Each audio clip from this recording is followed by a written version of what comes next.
천국이라는 말은 그대로 한자로 하늘나라. 성경도 하늘나라입니다. 근데 하늘나라라고 우리가 칭할 때 어떤 공간적인 그런 의미도 분명히 있습니다. 천국은 어느 곳에 있습니다.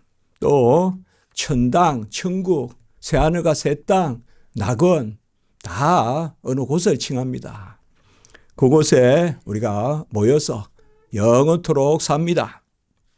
천국은 하늘나라인데 하나님의 나라입니다. 그래서 성경에 보면 천국이라고도 하고 하나님의 나라다 이렇게 말합니다. 하나님이 누구십니까? 하나님이 아버지시니까 천국은 하나님이 아버지 되시는 나라입니다. 아버지의 나라입니다. 또 그러니까 천국은 하나님의 나라고 하나님 아버지의 나라니까 바로 하나님의 자녀의 나라. 우리가 어찌하여 하나님의 자녀가 됩니까? 자녀이면 그리스도와 함께한 상속자니 우리가 그와 함께 영광받기 위하여 고난도 받아야 할지니라. 로마서 8장 17절 말씀이지 않습니까? 그 천국은 하나님의 자녀의 나라니까 그리스도의 나라입니다. 종교개혁 때는 특별히 천국은 그리스도의 나라다. 그래서 그리스도의 나라라는 그런 책들도 많이 쓰고 있어요. 왜 그랬을까요? 중세에 천국이라는 개념이 그저 로마 카톨릭 교회고 또 그 교황이고 그 어떤 직분 아래서 다스림을 받는 게 천국이다. 이런 개념이 있었기 때문에 이제 종교개혁자들은 천국은 바로 예수 그리스도의 나라다. 제가 찬송을 이렇게 부르고 또 할 때 학교에 모처럼 들어가서 1년 만에 찬송을 하니까 아유, 교수님 찬송이 어떻게 소리가 그렇게 커지냐고 그래요.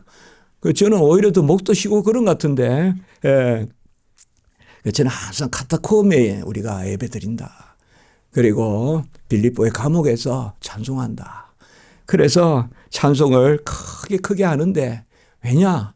예수 그리스도의 나라 천국 찬송을 우리가 이 땅에서 부르는 거거든요. 아멘.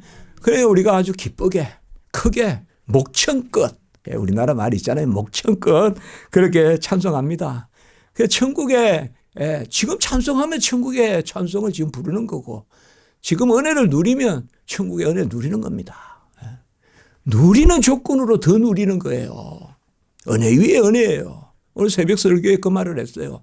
천국의 조건은 우리가 그때는 마주 보는데 누리는 자가 더 누리는 게. 지금은 뭐 열심히 일하고 그때는 누리고 그래서 지금은 고생이 많은데 오늘 말씀이 그거예요. 고생한다는 개념이 아니에요. 그래 먼저 들어간 자가 포도원에 오히려 감사하고 기뻐하고 더 기뻐해야 될 일인데 포도원에 가서 일했다는 생각에서 보니까 마지막에 1시간 동안 일한 사람은 더 한 데나리온 주고 아침 일찍 첫 시간에 들어온 저도 1시간 주고 12시간 일해도 1시간, 1시간 일해도 1시간 어찌 그렇게 합니까? 불평했더라. 이거는 이제 바로 천국이 기쁨의 터잖아요. 찬송의 터잖아요. 더 빨리 들어와 가지고 찬송하면 좋잖아요. 그런데 포도원에 빨리 들어와 가지고 애쓴 것만 생각하잖아요. 빨리 들어와서 주에 일하면 더 감사한 거 아니에요? 상급이 있잖아요. 오늘 말씀의 비유가 바로 그거예요. 사실 신약시대 때 예수님이 오시기 전에 예수님의 길을 예비한 세례 요한의 그 선포가 뭡니까? 회개하라 천국이 가까이 왔느니라. 그리고 이제 세례 요한이 잡히고 죽음에 이르게 되니까 그때부터 이제 예수님께서도 본격적으로 또 선포하셨어요. 그것이 바로 회개하라 천국이 가까웠느니라. 회개하라 천국이 가까웠느니라.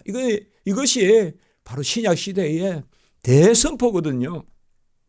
그리고 주님께서 이 땅에 오신 것은 마태복음 4장 23절에 천국 복음을 전파하러 오셨다. 여러분 천국이라면 무엇이 생각납니까? 더 엄격하고 또 아주 그냥 반듯하고 그래서 우리가 뭔가 누리기는 누리는데 뭔가 이렇게 다 그냥 조건을 맞추어야 천국 백성이 되는 사실은 그렇게 말하지 않습니다. 천국은 복음의 터입니다. 천국은 복음의 터예요. 복음이 역사하는 나라가 천국이에요. 아멘. 은혜가 역사하는 나라가 천국이에요. 어떤 공로가 역사하는 것이 아니에요.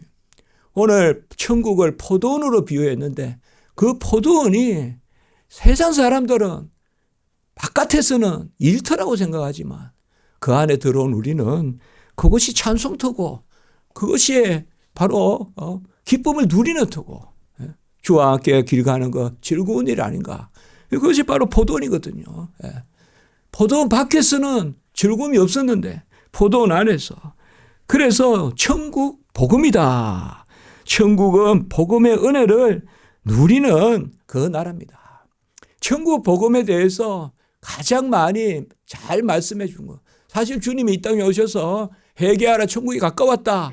천국 복음을 선포하셨는데 그 천국 복음의 바로 핵심이 마태복음 5장 7절에서 마태복음 5장에서 7장까지 바로 산상복음이죠. 산상복음이 천국 복음입니다. 심령이 가난한 자는 복이 있나니 천국이 그들의 것이며 의를 위하여 박해를 받는 자는 복이 있나니 천국이 그들의 것임이라. 너희가 서기관과 바리새인보다 낫지 못하면 결코 천국에 들어가지 못하리라. 너희들이 율법과 계명 중 1.1핵이라도 경하게 여기고 곧 가볍게 여기고 또 경하게 가르치면 천국에서도 지극히 작다 여김을 받을 것이며 말씀대로 가르치고 행하면 천국에서도 크다고 일컬음을 받을 것이다. 이 산상복음에 천국에 대한 그 말씀을 말해주고 있어요. 그런데 우리가 아무리 봐도 심령이 가난한 자는 복이 있나니 심령이 부유해야 복이 있을 것 같은데 심령이 가난한 자는 복이 있나니 일찍 금방 생각해도 뭡니까? 우리가 움푹패야 물이 그쪽으로 들어올 거 아니에요. 가난해야 들어올 거 아니에요. 심령이 가난해야.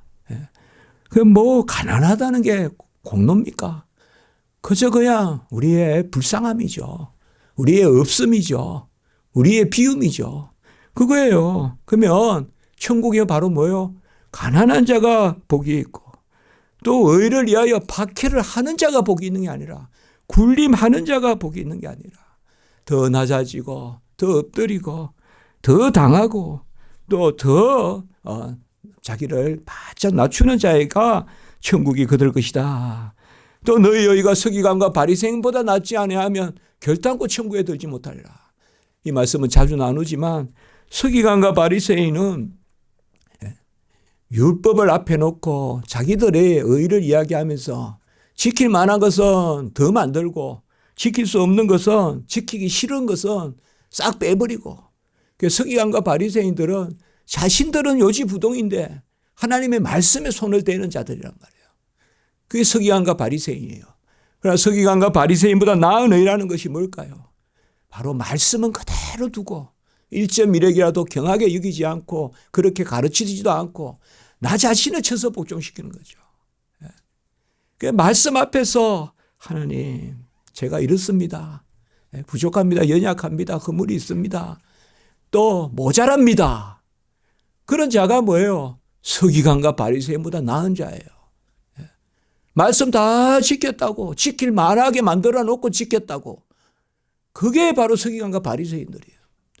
그리고 굴림하고 핍박하는 자리에 서고 돌을 드는 자리에 서고 그런 게 천국이 아니에요. 그 사람들 건 아니에요. 천국은 심령이 가난하고 의를 위하여 박해를 받고 서기관과 바리새인보다 나은 의다. 주님 앞에 다 면대하면서 주님 앞에 계속 이렇게 따지듯이 묻는 게 아니라 주님의 옷 겉옷이라도 만지면 나으리라 하고 뒷문으로라도 들어와서 향유를 붓고 그 자들이 천국 백성인 줄 믿습니다. 천국은 바로 하나님의 내리 사랑이요 내리 은혜요. 뭔가 우리가 모자라야 들어올 거 아니에요. 전부 내 의가 가득 차 있고 내 공로가 가득 차 있으면 그게 뭐를 할 거예요. 자루가 비어 있어야 뭘 담아도 담을 거 아니에요. 콩을 담든 팥을 담든 비어 있어야 담지 않겠어요. 심령이 가난한 자는 복이 있나니 이게 바로 주님께서 가르쳐 주신 거예요. 그리고 산상복음에서 무엇보다 가르쳐 주신 것은 하늘에 계신 우리 아버지요. 얼마나 귀합니까? 주기도문을 구약시대 때는 가르쳐 주지 않았던 기도를 우리에게 가르쳐 주셨는데 그것은 하늘에 계신 우리 아버지요. 아까 천국은 바로 하늘 나라, 하나님의 나라, 하나님 아버지의 나라, 하나님 자녀의 나라, 그리스도의 나라라고 하지 않았습니까? 그러니까 천국은 바로 우리가 하늘에 계신 우리 아버지요라고 부르는 이 땅이 천국이에요. 아멘. 지금 여기가요. 천국이 임했어요. 지금. 마지막 때 완성돼요. 지금 그때 시작되는 거 아니에요. 지금 우리가 임했고 예수 그리스도의 의 외에는 천국의 의가 없어요. 지금 우리가 그 의를 받았어요. 그 의로 천국 백성 되었어요.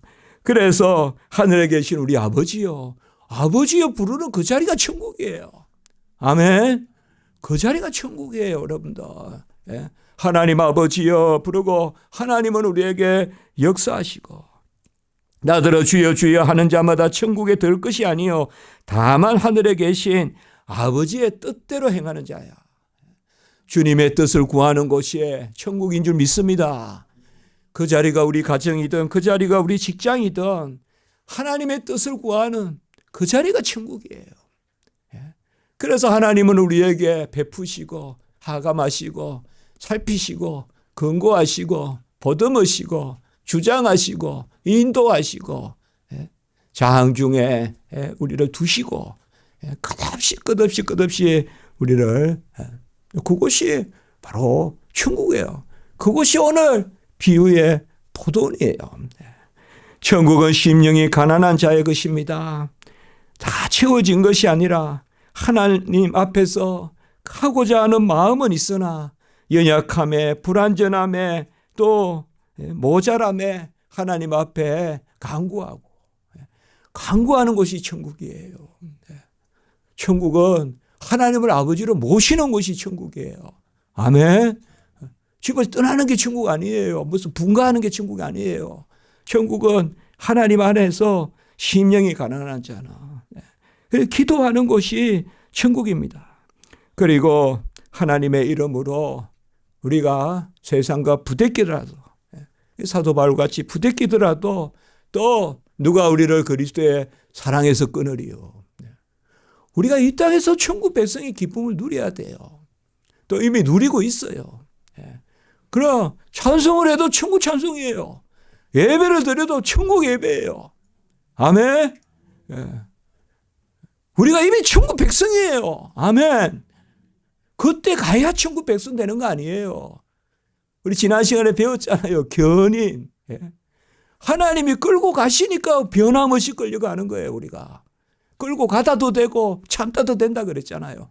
하나님은 이끌어 가시고 우리는 변함없이 이끌려가고 그거거든요. 그래 종말은 아무것도 여러분들 어디 옆에서 바위가 깨지고 전부 그런 신경 쓰지 마세요, 여러분들.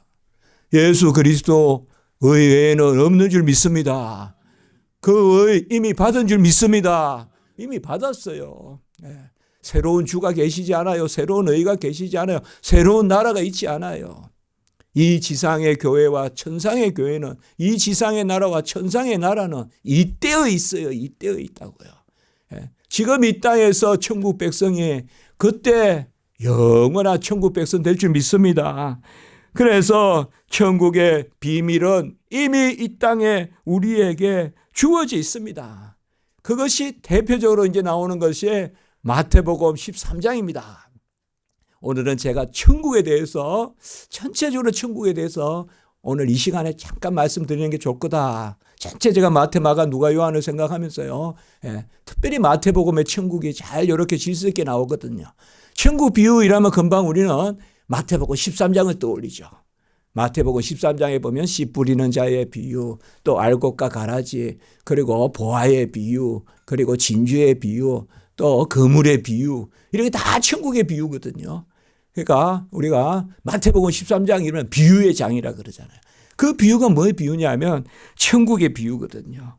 그리고 마태복음 13장 11절에 보면 씨 뿌리는 자의 비유를 말씀해 주시고 우리는 이미 다 이 말씀을 나누었습니다. 그리고 이제 마태복음 13장 11절에 먼저 그 앞에서는 씨 뿌리는 자의 비유 있지 않습니까? 예, 그래서 우리는 바로 옥토에 뿌려져서 30배, 60배, 100배의 결실을 얻는데, 그런데 천국의 비밀을 아는 것이 우리에게 허락되었다. 마태복음 13장 11절에 그렇게 말하고 있어요. 이 말이 뭡니까? 우리가 이 땅에서 천국의 비밀을 누리고 있다는 것입니다. 천국의 비밀은 영은 영으로 분별하듯이 천국의 비밀을 알아요, 우리가. 그래서 천국의 비밀은 무슨 것이냐? 좋은 땅에 떨어져 좋은 씨다. 그래서 30배, 60배, 100배의 결실을 얻는 우리가 천국의 아들이다. 또 천국의 비밀은 뭔가 하면 이것도 이제 30배, 60배, 100배의 그 씨앗의 비유와 서로 뜻이 통하는데요. 겨자씨 한 알이 크게 자라는 거, 또 누룩과 같이 부푸는 거, 이런 게 천국의 비밀이라고 했어요. 이건 하나님이 주시는 거예요. 우리의 셈법이 아니에요. 누룩이 부풀고 겨자씨가 보이지 않는 씨가 그 큰 나무가 되어서 그늘을 이루고, 이런 것들은 천국이 그렇다는 거예요. 천국이. 우리는 그저 1+1은 2다 이런 셈법이라면 천국의 셈법은 30배, 60배, 100배의 결실이고, 그리고 천국의 셈법은 바로 누룩과 같고 조그만 팍 이렇게 번지는, 그러니까 우리가 그 비밀이 우리에게 허락됐다. 우리가 보이는 게 다가 아니거든요. 히브리서에 있지만. 같이 합니다. 서말 누룩같이, 서말에 넣은 누룩같이, 그리고 같이 합시다. 겨자 씨같이 기쁨이 넘친다. 꼭 우리가 무슨 곳간의 쌀만 생각하지 말고, 그렇지 않아요. 사람이 떡으로만 사는 게 아니라 그랬잖아요.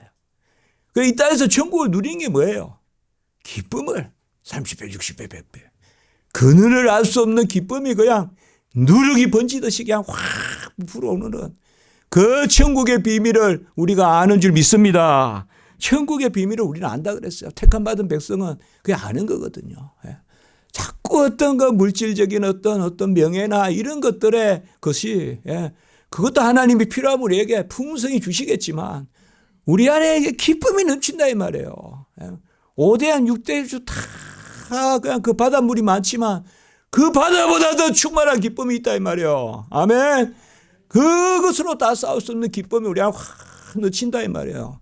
이게 바로 천국 백성의 기쁨이다. 천국 백성의 기쁨이다. 그리고 밭에 감추인 보화가 있고 좋은 진주의 비유가 있는데 이건 뭘까요? 그래서 내 모든 소유를 다 팔아서 밭에 감추인 보화를 사고 좋은 진주를 산다고 했어요. 이 주님께서 또 비유하셨거든요. 뭡니까? 내 가진 모든 것을 팔아서 그 보화를 산다 그랬으니 바로 하나님이 주시는 그 보화는 세상의 모든 것을 다 주는 것보다 더 귀한 것이라는 거죠. 그래서 천국의 기쁨은 바로 감추인 보화와 같고 진주와 같아서 내 소유를 다 팔아서 그것을 산다. 이게 전부 지금 마태복음 13장의 천국 비유거든요. 그래서 우리가 천국에서 누리는 것은 세상의 것을 다 합해도 천국의 것은 누릴 수 없고, 그리고 또 물고기 그물을 또 말씀하셨어요. 오늘 말씀에서 왜 이렇게 제가 13장을 다시 반추하느냐, 그거는 이제 조금 있으면 오늘 말씀이 이제 그 결론적으로 모든 것을 알려주는 말씀이기 때문에 제가 이제 이번 기회에 천국에 대한 말씀을 쫙 여러분들 좀 기억하면 좋겠다. 그래서 생각하는 겁니다. 그 천국은 또 거물과 같다. 이렇게 이야기했어요. 우리가 주님의 거물이라면 참 우리 이 땅에 오신 주님께서 뭐예요? 깊은 곳에 던져라. 깊은 곳에 고기가 없는데 말이에요. 저 경계선에 던져야지 저 요단강이 내려오고 그 입구에 던지는데 거기 말고 깊은 곳에 던져라. 그런데 그물이 또 막 그냥 차잖아요. 그리고 부활하신 주님이 또 뭐예요? 제자들은 고기를 밤새 못 잡는데 또 그물을 던지니 고기를 또 150마리 이렇게 잡지 않습니까?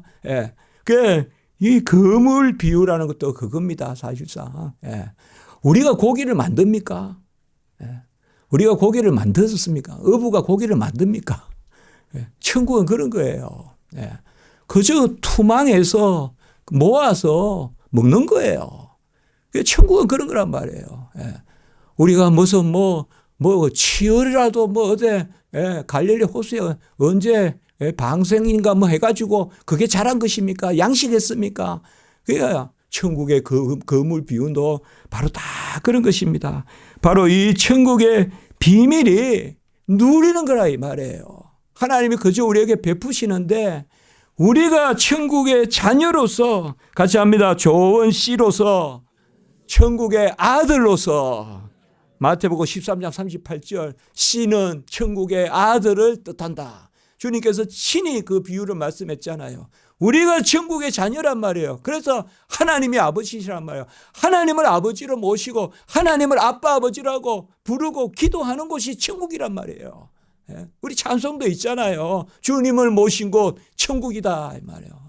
주님을 모신 곳 새하늘 이로새 천국이란 말이에요.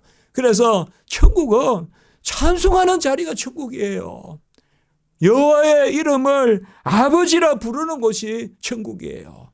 그러면 30배, 60배, 100배의 결실을 또 숨은 보화와 진주의 그 보화를 그리고 그물로 그냥 고기를 그냥 그냥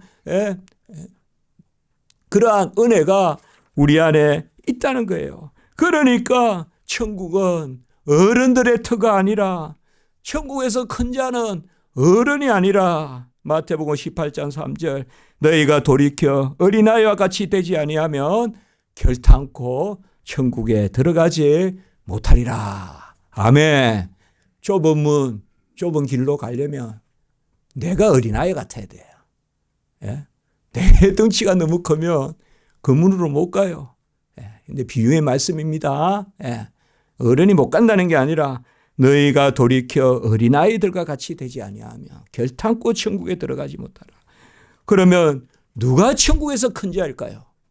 역시 마태복음 18장 4절 바로 이어서 누구든지 이 어린아이와 같이 자기를 낮추는 사람이 천국에서 큰 자니라. 아멘.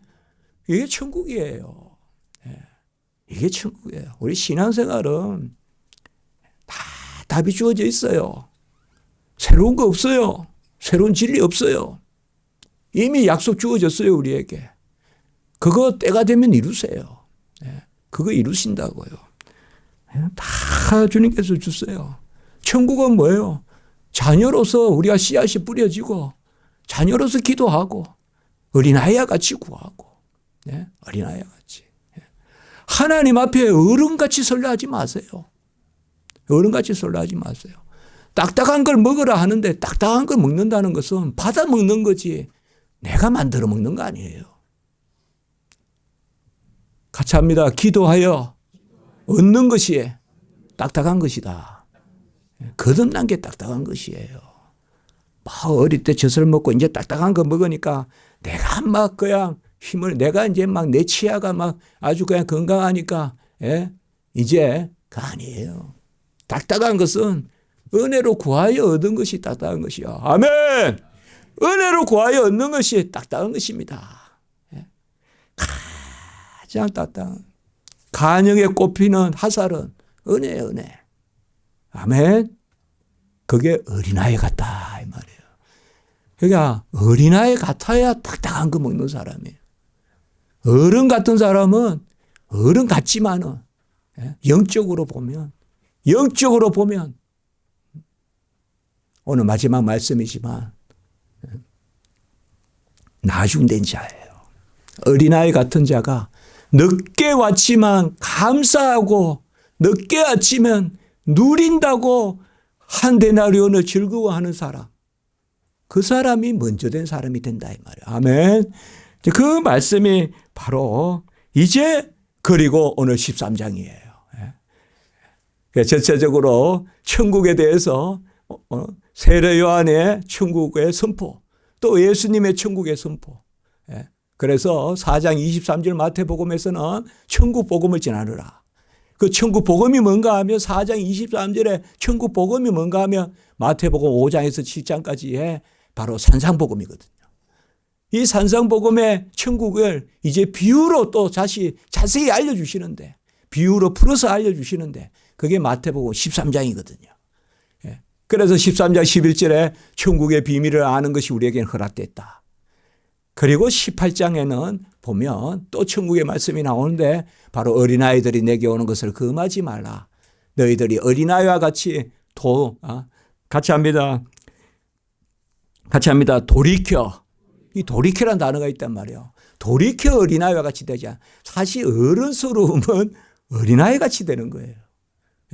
다윗이 다윗스러운 것은 어린아이와 같이, 그냥 어린아이가 옷 내려가는 것도 모르고 그냥 하나님 앞에 좋다고 춤추는 그 모습이 다윗스러움이에요.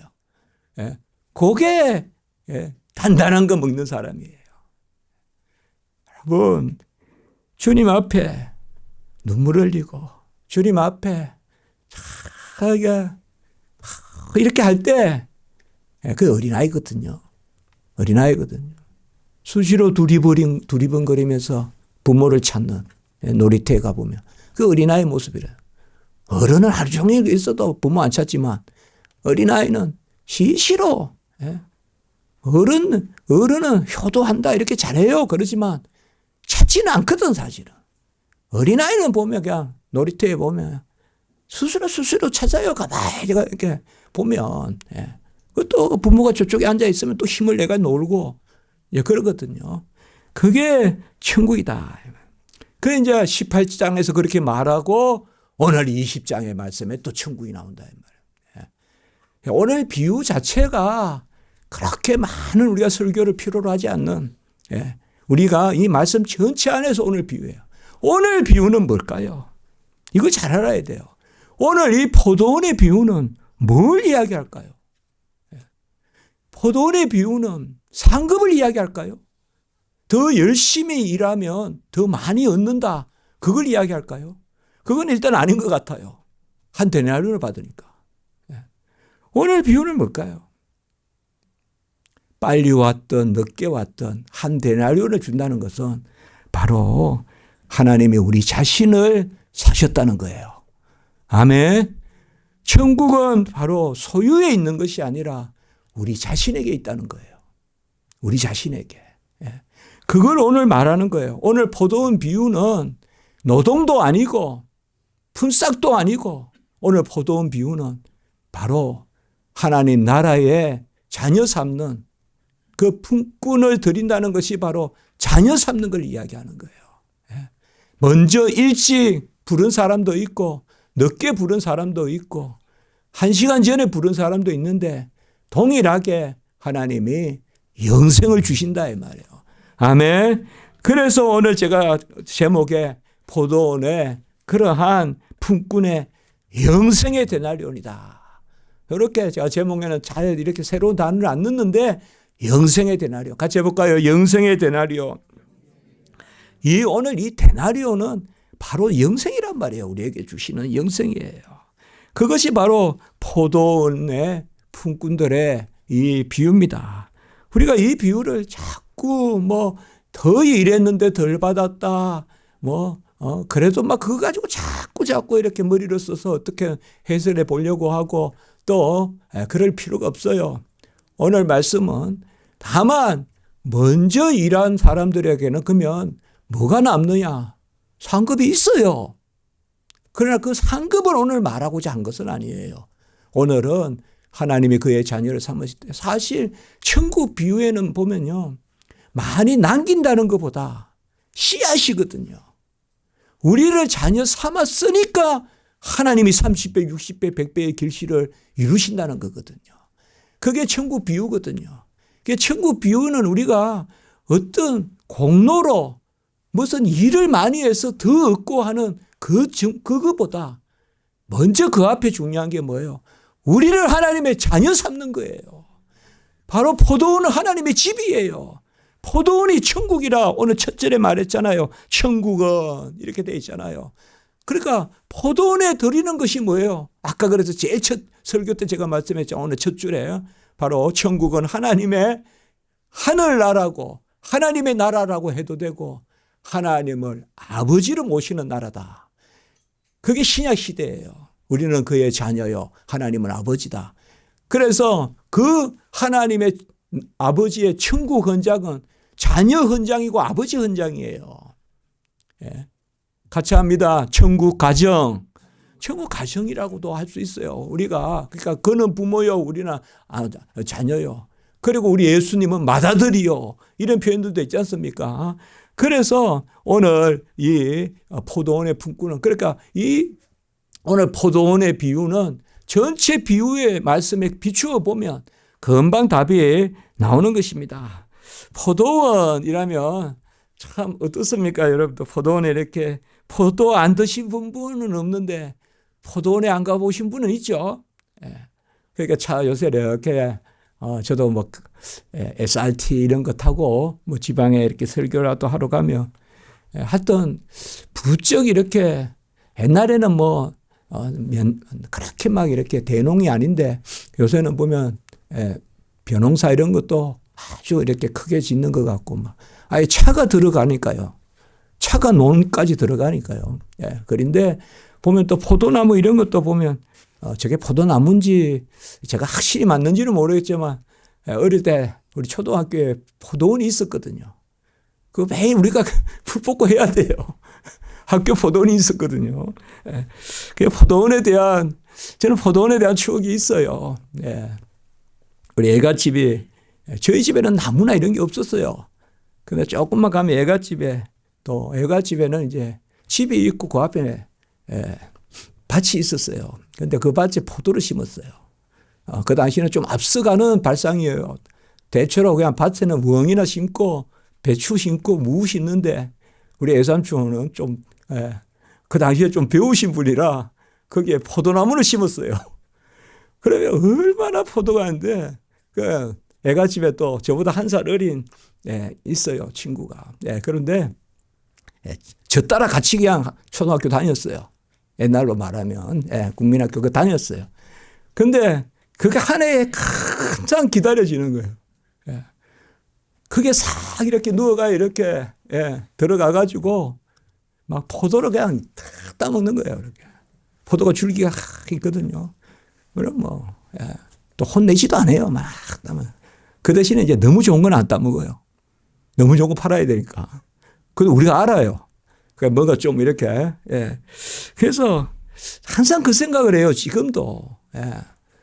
지금도 보면 이번에도 저기 지방에 그 부흥회 갔던데 보니까 포도나무가 있더라고요. 제가 이제 부흥회 가서 저는 막 갑자기 막 호텔 있는 쪽 가기 싫어요. 사실은. 그냥 집 있고 이러면 그런 데 있겠습니다. 교회 근처에. 이제 그렇게 그거 있었는데 거기에 포도나무가 있어요. 근데 여러분 어떻게 생각해요?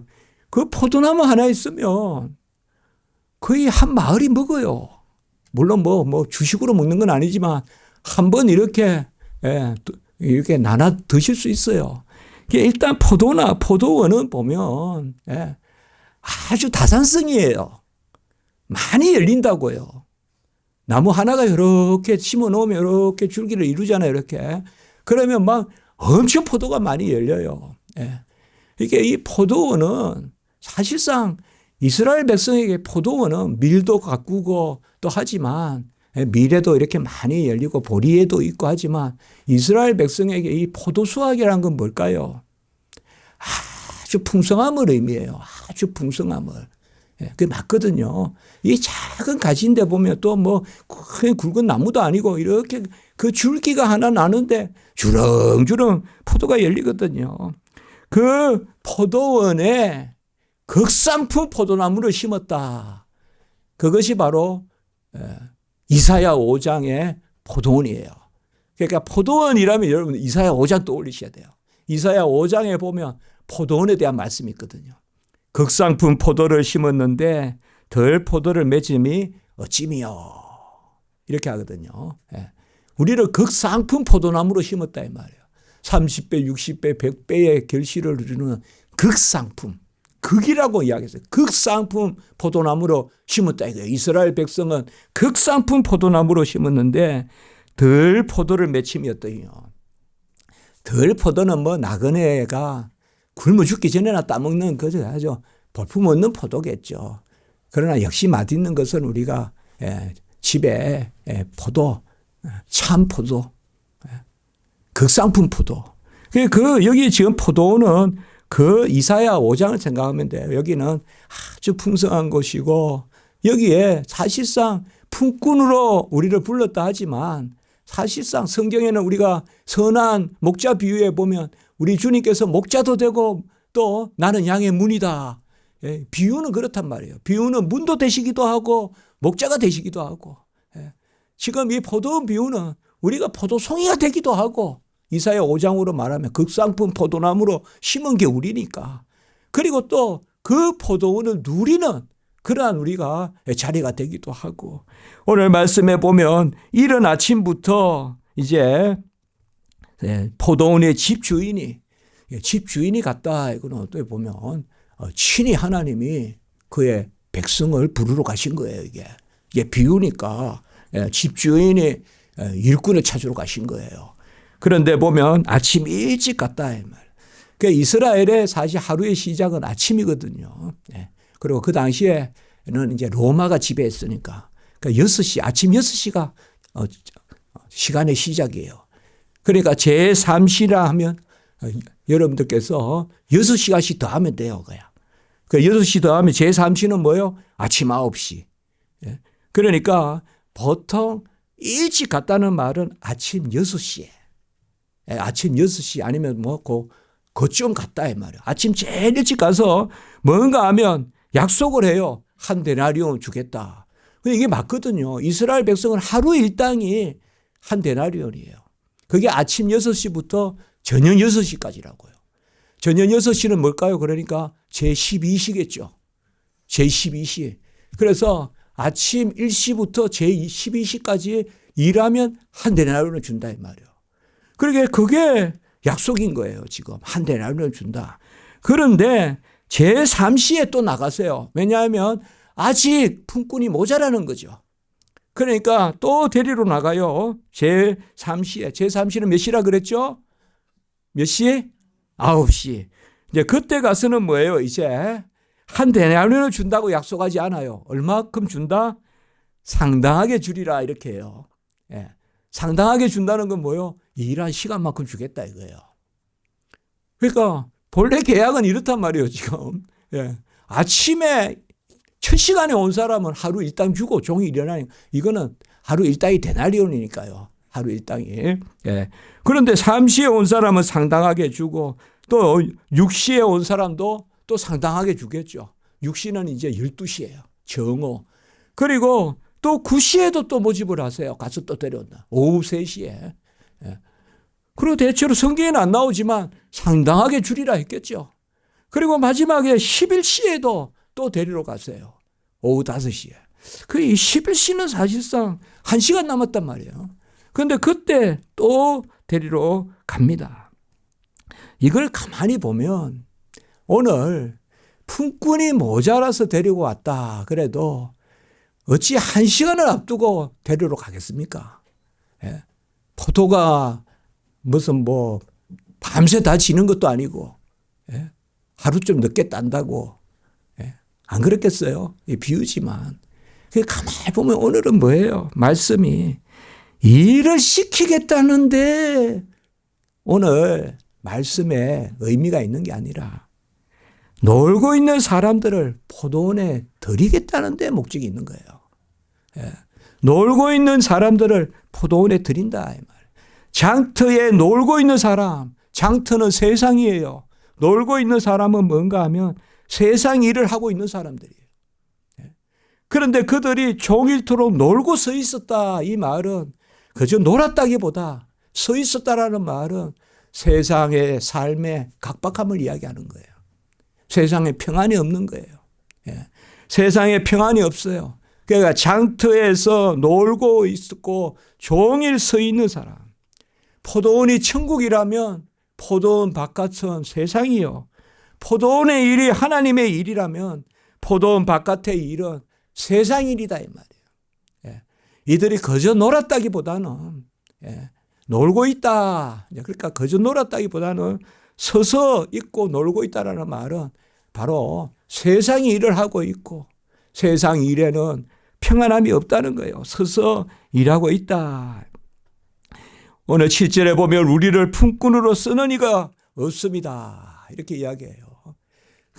오늘 말씀은 뭔가 하면 품꾼으로 그 자리에 드리는데 그 자리에 드리는 1시간 전. 저도 옛날에 성경 볼 때 어찌 1시간 전에 무슨 공장에서 무슨 컴퓨터로 뭘 만드는 것도 아니고 농사를 짓는데 이렇게 1시간 전에 데려간다는 이 비유는 도대체 뭘까? 최소한 한 12시까지는 이해가 되는데 우리도 한나절 일하란다는 개념이 있잖아요. 한나절 반나절 이런 건 있는데 어찌 1시간 일을 시키고 그 씻고 하는 거 시간 빼면 얼마나 되겠어요. 그래서 여기에 오늘 그것은 뭔가 하면 바로 하나님이 사람을 포도원에 드린다. 우리가 전도서 1장 2절에 보면 헛되고 헛되니 헛되고 헛되고 헛되고 헛되니 헛되며 헛되고 헛되니 모든 것이 헛되다. 이 포도원 바깥의 일들이 다 헛되다는 거예요. 세상의 수고가 무슨 유익이 있으리요? 전도서 1장 3절. 헛되고 헛되며 헛되고 헛되니 다 모든 것이 헛되도다. 친구도 헛되고 명예도 헛되고 재산도 헛되고 다 분토와 같다. 세상의 일이 그저 헛되지는 않습니다. 그러나 우리가 나중에 주님 만나서 상급받을 때 그때는 세상 일이 다 헛됩니다. 세상의 일로 상급받지 못합니다. 세상의 일로 상급받지 못해요. 포도원에 가야 상급을 받아요. 아멘. 그게 하나님의 뜻이에요. 신령한 것으로 우리에게 채우시고 신령한 은사를 주셔서 그 신령한 일을 감당하는 자에게 상급을 주시는 거예요. 그렇게 봤을 때는 세상의 일은 헛되고 헛되며 헛되고 헛되니 모든 것이 헛되다. 그렇죠. 세상의 일이 헛되지 않으려면 어떡할까요? 포도원의 신분을 가져야 돼요. 포도원에 들어가야 돼요. 하나님의 나라에 들어가야 되고 이 포도원은 우리가 교회라고 해볼 수도 있겠고 또 이 포도원은 우리가 하나님의 품이라고 해도 되겠고 이 포도원은 바로 그리스도가 내 안에 사시고 내가 그리스도 안에 사는 그것이라고 해도 될 것입니다. 포도원의 품삯은 다른 것이 아니라 바로 우리 자신이 하나님 앞에 의미 있게 쓰고 내가 하나님의 자녀가 되므로 내가 하는 일도 하나님 앞에 의미가 있고 그것이죠. 그냥 우리가 이 지상의 삶을 살 때 세상을 벗어나서 살아라는 게 아니에요. 세상 속에 살 때 세상에 속하지 말라는 거예요. 세상 속에 살 때 세상의 소유가 되지는 말라는 거예요. 세상 속에 살 때 하나님의 자녀로서 세상에서 살아라는 것입니다. 그러니까 그 신분을 주시겠다는 거예요. 오늘. 그 신분이 바로 포도원의 품꾼이다 이렇게 오늘 비유되어 있는 거예요. 그러니까 품꾼이니까 이 일을 합니다. 이 일을 하는데 오늘의 대주제는 뭔가 하면 바로 그 신분입니다. 우리 자신이 하나님의 자녀가 되어서 주님의 포도원에 들어가서 일하는 우리가 10시간 일할 수 있어요. 또 눈물 흘리며 애쓸 수 있어요. 얼마 세상이 힘듭니까? 각박하고 살기 어렵습니다. 다 갖춘 자도 어렵습니다. 누구나 다 애나무 다리를 건너가는 것 같은 똑같습니다. 더 잘 사는 사람도 그런 아슬아슬함이 있습니다. 그러나 우리가 하나님 앞에 감사한 건 뭘까요? 바로 우리가 하나님의 자녀로서 세상을 산다는 거죠. 하나님의 자녀로서. 아마 이 품꾼은 다시 포도원을 나갈 겁니다. 1년 내내 포도원에서 일하는 건 아니잖아요. 비유로 보면. 그러나 이 품꾼은 뭐예요? 한 데나리온을 받았어요. 하나님의 자녀됨을 얻었어요. 아멘. 오늘 이 비유는 그렇게 봐야 돼요. 한 데나리온은 우리가 12살 때 부름을 받았던 20살 때 부름을 받았던 아니면 모태에서 부름을 받았던 창세전에 작정했어요. 우리를. 내가 30살 때 교회 다니기 시작했다고 30살 때 하나님이 작정하신 거 아니에요.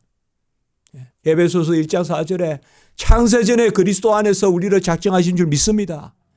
그 자들이 세상에서 살아요. 여러분, 우리도 세상에서 살아요. 그런데 주님의 나라에 부르셔요. 그리고 그때부터 너는 세상 속에 살되 세상에 속한 것이 아니다 이 말이에요. 같이 합니다. 세상 속에 살되 세상에 속한 것은 아니다. 세상에 지배당하고 말씀보다 더 먹는 것이 귀하고 그게 아니다 이 말이에요. 사람이 떡으로만 사는 것이 아니요. 그거예요. 그래서 우리 신학교 때 옛날에 세상 속의 그리스도인이다. 그런 책도 있었는데요. 세상 속의 그리스도인이다. 이거는 주로 1차적으로 우리가 뭐 세상을 던지고 교회 생활하면 안 된다. 그 뜻이라기보다도 세상 속에서 그리스도인으로 살으라는 거죠. 세상 속에서. 그래서 오늘 이 비유는 그겁니다. 포도원에 들어간 자는 한 데나리온인데 한 데나리온은 같이 해볼까요? 사람의 값이다. 일의 값이 아니다. 우리 각자가 한 데나리온의 값이라 이 말이에요. 내 신분이 내 자신이 한 데나리온이란 말이에요. 그건 바로 영생이란 말이에요. 하나님의 자녀란 말이에요. 영생은 하나님의 자녀됨을 뜻하거든요. 사람의 값이 아니라 자녀 삼으심의 값, 영생의 값이다 이 말이에요. 그리고 주님께서 우리를 찾아와서 부르셨단 말이에요. 어떤 사람은 아침 6시에, 어떤 사람은 9시에, 어떤 사람은 12시에, 어떤 사람은 3시에, 어떤 사람은 5시에. 그리고 6시에는, 오후 6시에는 주님이 오실 줄 믿습니다. 그 비유란 말이에요. 주님 오시기 1시간 전, 아니면 또 내 인생의 그 마지막 때에 주님께서 오신다 이 말이에요. 사람의 값이 귀한 거예요. 일의 값이 아니에요. 하나님이 우리를 사신 것은 우리 각자를, 우리 자신을 사신 거예요. 예수로의 값을 치러서 우리를 사신 데나리온의 값을 주님이 지불하신 줄 믿습니다. 데나리온의 값을 주님이 지불했어요. 그래서 그 사람들은 이제 돌아가도 그들의 행사가, 그들의 직분이, 그들의 명예가, 그들의 삶이 그저 헛되지는 않은 것입니다. 그래서 나중된 자가 먼저 된다. 이 말은 바로 그겁니다. 하나님이 또 계약대로 했잖아요. 하루 종일 해야 한 데나리온인데 주님의 뜻인 거예요. 내가 값없이 베푼다. 강도를 내가 구원했다는데요. 십자가에서 강도를 구원해 내가 오늘 나와 나그네 있으리라. 그걸 가지고 우리가 어찌 불평하겠냐 이 말이에요. 오늘 말씀해 보면 너는 내가 받은 것으로 족하게 여겨라. 그리고 내가 주는 것이 내 뜻이다. 같이 합니다. 내가 선함으로. 그래요. 주님이 선하단 말이에요. 베푸신단 말이에요. 우리가 다 베품을 받았단 말이에요. 더 엄격히 말하면 우리 중에 모태신앙이라고까지 말할 필요도 없어요. 우리는 이방인이었어요. 그렇게 보면 우리도 제3시, 제6시, 제9시, 제12시, 제11시에 우리도 부른 사람들이에요. 우리도 그렇게 보면 우리가 3대, 4대 신앙이나 그래도 우리도 유대인들은 아니잖아요. 우리도 늦게 부른 사람들이잖아요. 그러나 영생을 주신 줄 믿습니다. 그래서 주님의 것으로 주님의 뜻대로 하시므로 제가 설교는 좀 더 쓰는데 빨리 좀 마치도록 하겠습니다. 사도 바울이 보면 가장 늦게 된 사도잖아요. 그래서 만삭되지 못한 나 같은 자를 주님이 부르셨다 했는데 그 사도 바울을 또 크게 영접하잖아요. 제가 이렇게 설교문에 써봤습니다. 같이 해봅시다. 감사가 수고보다 귀하다. 주 안에 우리가 수고 못한 거 많이 하나님 앞에. 제 자신도 그 눌림이 많아요. 뭔가 주를 위해 일해야 되는데. 뭔가 이 한국, 제가 그 소망이 있거든요. 아주 성서공회 이런 데 가면 아주 막 힘이 듭니다. 너무 신학적으로 편해요, 그 사람들이. 17개 교단에서 왔는데. 그럼 저는 이 말씀은 이렇게 해야 됩니다. 이렇게 해야 되면 계속 표현만 신경 써요. 이게 더 아름답다. 이게 이제 그런 게 이제 있습니다. 그런데 우리가 수고하지 못하는 것에 대해서 하나님 앞에 내가 주를 위해 살아야 되는데 살아야 하는데 오늘 말씀을 우리에게 주는 것은 같이 합니다. 감사가 먼저 된다. 감사하는 자가 먼저 되는 자예요. 우리는 영광거리거든요. 공로거리가 아니라 영광거리예요. 주님 앞에 영광거리가 돼야 된다고요. 내 공로거리가 아니라. 주님 우리에게 영광 받는 거 좋아하신다고요. 영광거리가 먼저 된 자예요. 아멘. 먼저 됐다고 이제 배를 두드리고 내가 먼저 됐어. 내가 언제부터 막 이렇게 과거 회고하고 그 나중돼요. 나 같은 사람을 어찌 나 같은 사람을 먼저 돼요. 제일 먼저 약속받은 십자가에 약속받은 사람은 바로 강도였어요. 누구도 구원에 이르리라고 여기지 않았던 강도예요. 그것에 대해서 우리가 어찌 강도를 그 흉악범 십자가에 달린 흉악범을 어찌 오늘 너와 나그네 있으라. 그 갈릴리에서 따라왔던 그 여자들 또 11 제자들 그들을 왜 지목하지 않고 너 제자들이요. 뭐 제자들이 십자가 바로 아래에 있지 않았지만 여자들은 있었단 말이에요. 너희들이 나와 함께 나그네 있으리라. 그렇게 할 수 있잖아요. 물론 그들이 바로 죽는 건 아니지만 그러나 우리가 보면 그래서 오늘 말씀에 뭐예요? 감사하자. 또 한번 해볼까요? 감사의 찬양이 공로보다 더 크다. 그냥 우리가 주를 위해 뭐 했냐 너무 걱정하지 마시고 감사했냐 안 했냐를 좀 따지자 이 말이에요. 감사가 공로보다 크다. 아멘. 여러분 감사하면 제가 그랬죠. 지경이 넓어진다 그랬죠. 감사거리가 있는데 감사하지 아니하면 지경이 오히려 좁아져요. 감사하면 지경이 넓어져요. 그래서 하나님이 살아계시잖아요. 그래 감사해요. 감사하면 지경이 넓어지고 감사하지 않으면 실족해요. 감사하면 감사를 할 줄 알아야 담대함이 생겨요. 감사를 하지 않으면요 두려워요. 주님이 베푸시는 거 순간 두렵다고요. 큰일을 이루시거든요. 그때 감사의 버릇이 있어야 돼요. 감사의 버릇이. 그 하나님 앞에 다 감사하면 감사의 찬양이 공로보다 크고. 제가 이제 막 설교 마지막에 막 씁니다. 또 이렇게 썼어요. 한번 같이 해볼까요? 감사한 밥이 맛있는 밥이다. 산의 진미를 차려놓고 불평하면 그거 맛있겠냐 이 말이에요. 감사하는 밥이 맛있다 이 말이에요. 감사하는 밥이 맛있고요. 예루살렘, 안디옥, 에베소, 로마. 예루살렘은 지금 안 믿어요. 먼저 된 자가 나중 된다 이 말이에요. 예루살렘은 안 믿어요. 지금 예루살렘은 유대주의. 삼일치 신앙이 없어요. 구약에 머물러 있어요. 구약에 머문 것도 구약도 제대로 안 믿어요. 유대인들은. 그래서 우리가 오늘 말씀에서 우리가 다 엄정하게 말하면 다 우리가 11시에 부름받은 자예요. 아멘. 1시간 전에 부름받은 자예요.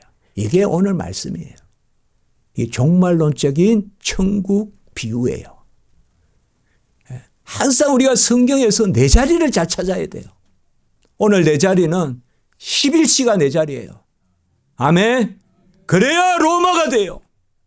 내 자리를 아침 1시로 보면 예루살렘 돼요. 로마에서 국교가 되고 로마에서 교회가 그래도 공인되고 그렇지 않습니까? 우리의 자리가 11시라는 거. 항상 제가 설교할 때 마지막에 우리의 자리, 그 자리가 어딘가 그걸 말씀을 드립니다. 늦게 우리가 구원받았어요. 우린 다 예인이요 나그네요 이방인이에요. 그러나 감사가 더할 줄 믿습니다. 그래서 먼저 될 줄 믿습니다. 감사하십시오. 감사 못한 것 하나님께 조금 죄송하면 좋겠어요. 내가 뭘 못한 것보다 감사하십시오. 아멘. 저는 우리 십자가 지기 성도님들이 다 감사했으면 좋겠어요. 저도 그렇고 기도드립니다. 거룩하고 자비로우신 하나님 아버지, 저희들이 다 11시 1시간 전에 왔습니다.